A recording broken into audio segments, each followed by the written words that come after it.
Olá, meus queridos amigos e amigas que acompanham a Escola de Ciências da Vida pelo Facebook e pelo YouTube. Beleza pura? Nesta 12ª aula do nosso curso de farmacologia, nós entraremos definitivamente na parte de classe dos fármacos, começando aí pelos agonistas muscarínicos. Antes de começar essa aula, eu gostaria de dar um recado para vocês no tocante a como vai se desenvolver as próximas aulas do curso de farmacologia.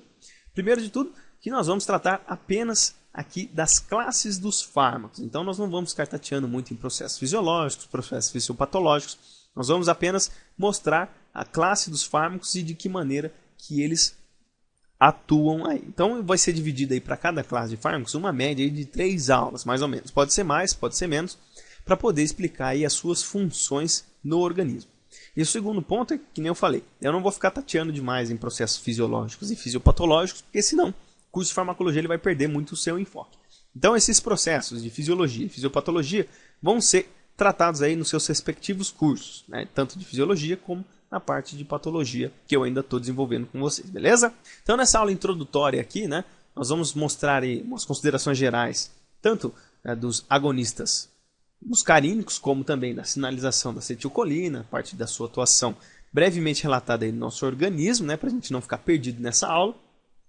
Vou mostrar os fármacos agonistas muscarínicos, né, quais que nós temos aí na terapêutica para atuar no tratamento de algumas enfermidades.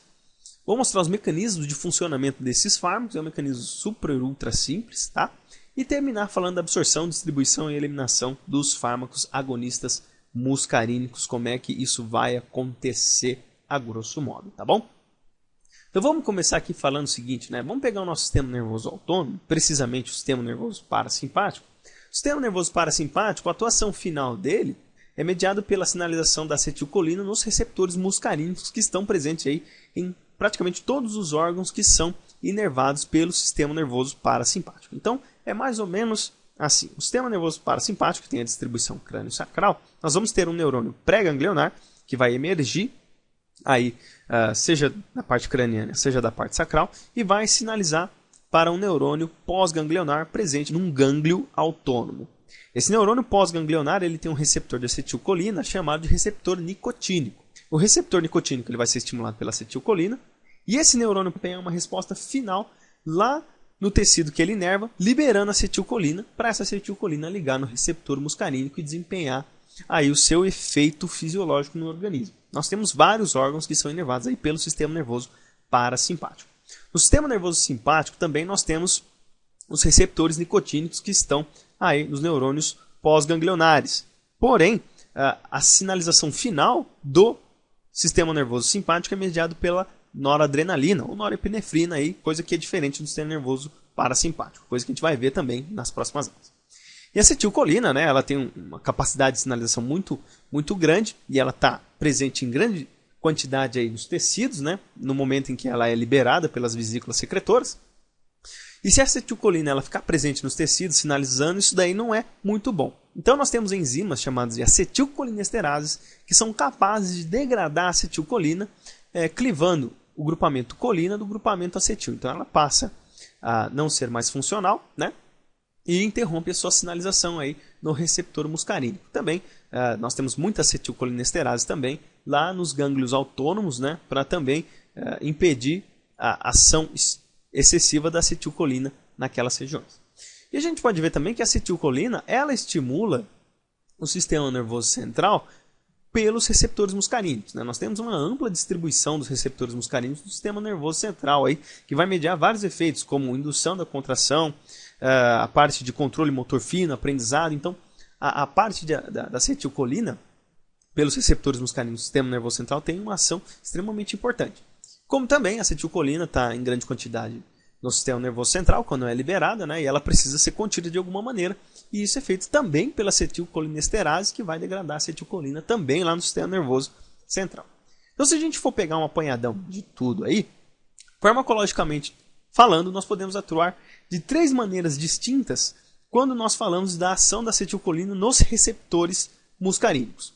A primeira ação que nós tomamos, né, que podemos tomar, é tendo ação semelhante à acetilcolina nos receptores muscarínicos, né? Utilizando fármacos agonistas muscarínicos, que vão ter a mesma ação que a acetilcolina.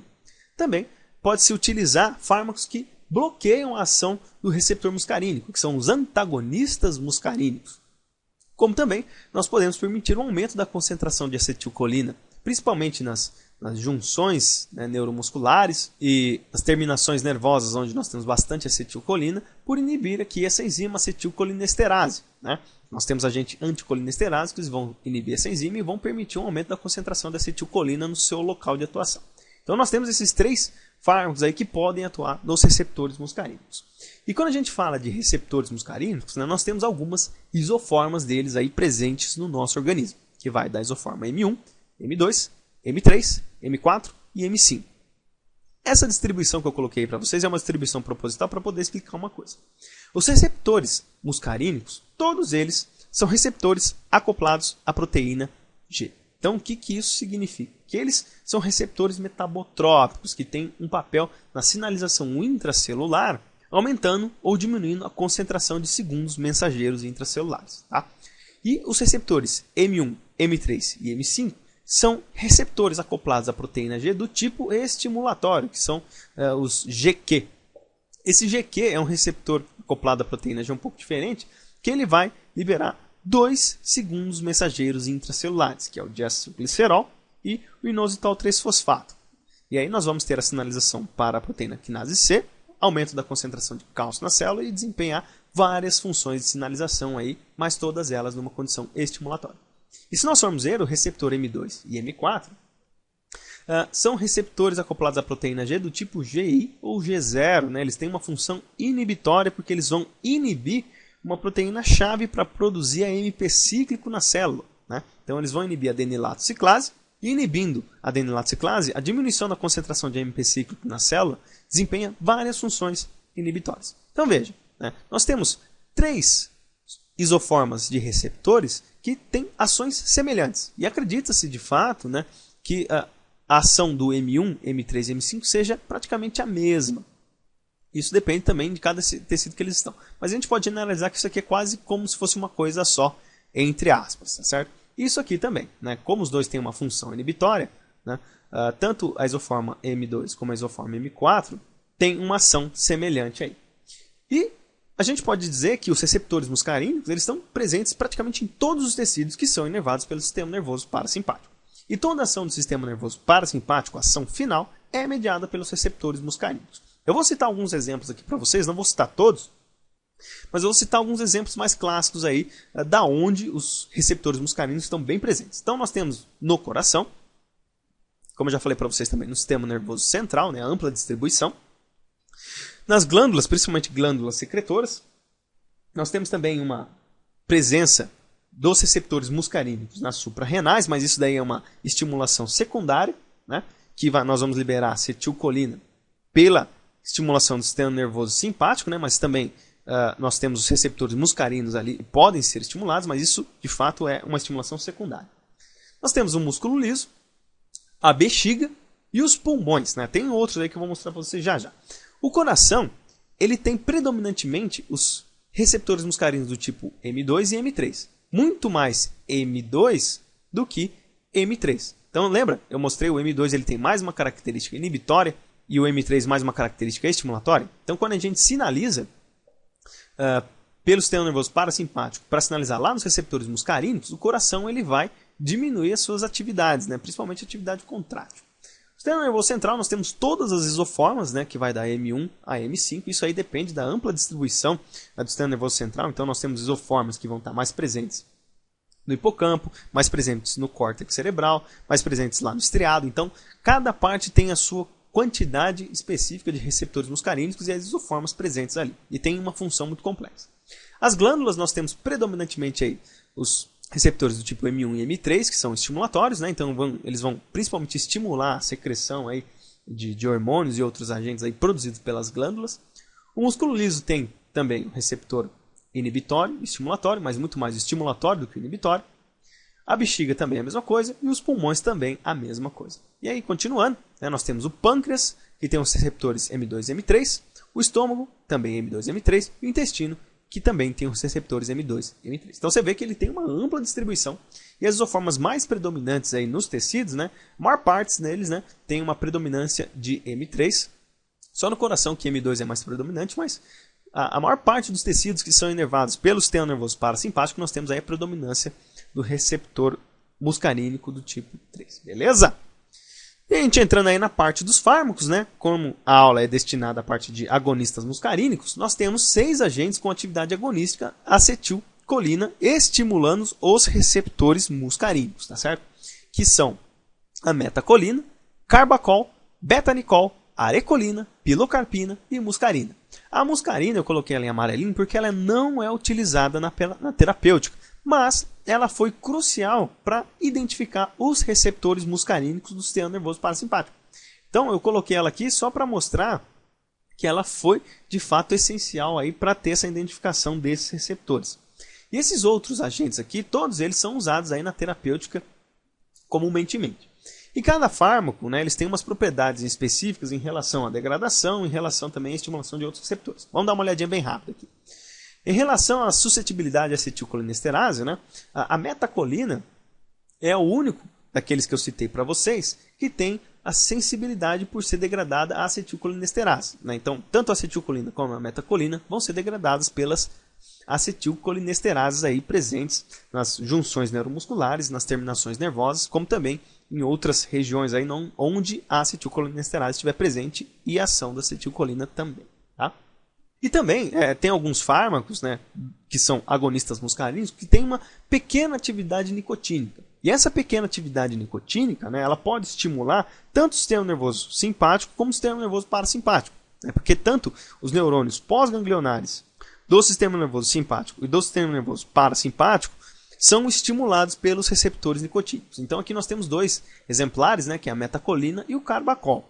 Aqueles outros fármacos que eu não citei para vocês aí, que não está listado, que é a pilocarpina, a arecolina e o betanicol, eles não são nem suscetíveis à atividade de acetilcolinesterases e nem possuem atividade nicotínica, né? Então eles são mais direcionados aí para os receptores muscarínicos. E se a gente for dar uma olhadinha no mecanismo de funcionamento, é super simples. Agentes agonistas vão atuar semelhante ao agente fisiológico que atua naquele receptor. Então vamos colocar o receptor muscarínico aqui, a nossa acetilcolina sinalizando para esse receptor muscarínico e desencadeando seu efeito. Os agonistas muscarínicos nada mais vão fazer do que um efeito semelhante à acetilcolina. Em algumas ocasiões nós temos déficit de acetilcolina, déficit de receptor muscarínico, então nós precisamos de fato dos agentes agonistas muscarínicos para promover um efeito mais exacerbado aí da acetilcolina. Então esse é um mecanismo super simples de como ele está funcionando, aí, estimulando o receptor muscarínico.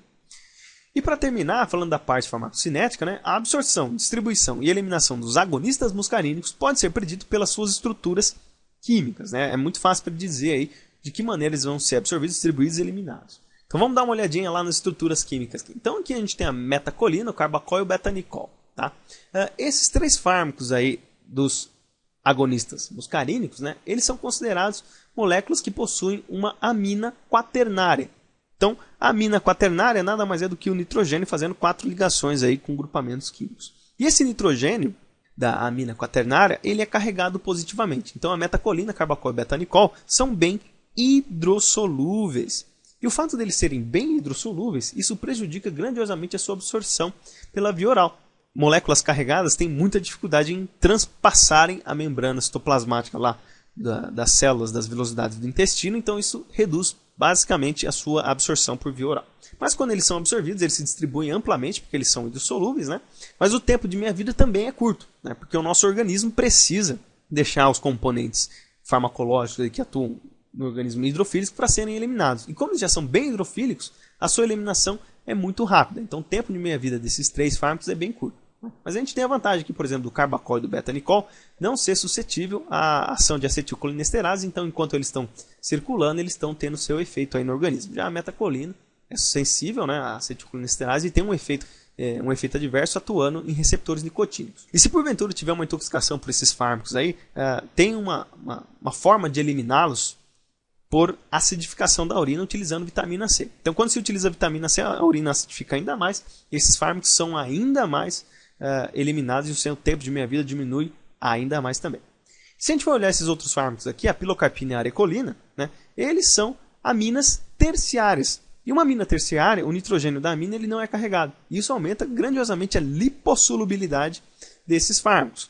E um fármaco lipossolúvel, ele tem uma maior absorção por via oral e também uma menor eliminação pela via renal, né, pelos rins. Por quê? Ele tem uma maior absorção pela via oral porque vai ser mais fácil passar as membranas biológicas lá das células do intestino do que fármacos que possuem a amina quaternária. E a eliminação fica diminuída porque esses fármacos eles se associam mais a proteínas plasmáticas, né? Então eles não são eliminados com tanta facilidade e eles duram mais tempo aí no nosso organismo do que os fármacos que possuem uma amina quaternária. Tá bom? Beleza? Então essa aula foi isso, uma aula bem rapidinha, né? Essas foram as referências que eu utilizei para essa aula. Eu atualizei aqui a edição do Goodman & Gilman, agora nós temos a 12ª edição aqui para as referências. Está um livro bem bonito, as referências ficaram, as imagens ficaram todas bem coloridas, ficou muito legal. E o Hangdale também, a edição antiga de 2007 aqui de farmacologia. Então é isso, eu espero que vocês tenham gostado. Se vocês gostarem, peço que deem um joinha, me ajudem a compartilhar o vídeo. Quanto mais vocês fizerem isso, mais o YouTube me enxerga, mais o YouTube divulga os meus vídeos e mais pessoas são beneficiadas aí com a Escola de Ciências da Vida. E se vocês quiserem participar, se inscrevam no meu canal do YouTube e participem lá no grupo e da página da Escola de Ciências da Vida no Facebook. Todas as informações estão no descritivo deste vídeo, beleza? Então é isso aí, forte abraço a todos, fiquem com Deus e até o próximo vídeo.